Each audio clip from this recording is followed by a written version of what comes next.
उद्धव ठाकरेंच्या उघडपणे हालचाली सुरू असून त्यांना आघाडीमध्ये राहायचं नाहीये। त्यामुळे उद्धव ठाकरे मोदींसोबत आल्यास आश्चर्य वाटायला नको असा मोठा दावा शिंदे गटाच्या संजय शिरसाट यांनी केला।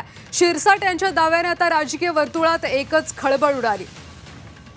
उद्धव ठाकरे मोदींसोबत आल्यास आश्चर्य वाटायला नको असं संजय शिरसाट यांनी म्हटलेलं आहे।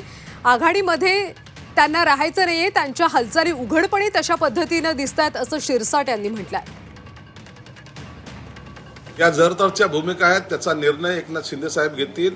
त्यांनी यावं का नाही यावं हा त्यांचा वैयक्तिक निर्णय आहे आणि त्यांना घ्यावं का नाही घ्यावं हे उद्धव साहेब ठरवणारे नाहीत, तर ते ठरवणारे आहेत अमित शहा आहेत, मोदी आहेत आणि इकडे एकनाथ शिंदे साहेब सुद्धा आहेत। पडद्यामागे हालचाली नाही, आता पडदा बाजूला गेलेला आहे, हालचाली डायरेक्ट व्हायला लागलेल्या आहेत। प्रत्येक कॉमन माणसाला सुद्धा कळतात। यांचे प्रयत्न सर्व पद्धतीने चालू आहेत। आता यांना त्या आघाडीमध्ये राहायचं नाही हे जवळपास निश्चित झालेलं आहे आणि म्हणून ते उद्या आले तर एवढं आश्चर्य वाटण्यासारखं काहीच नाहीये। भूमिका स्पष्ट असली पाहिजे। भविष्यामध्ये आपण काँग्रेस राष्ट्रवादीमध्ये जाणार नाही, नाहीतर 19ची पुनरावृत्ती जर होत असेल तर त्याला काही अर्थही नाही।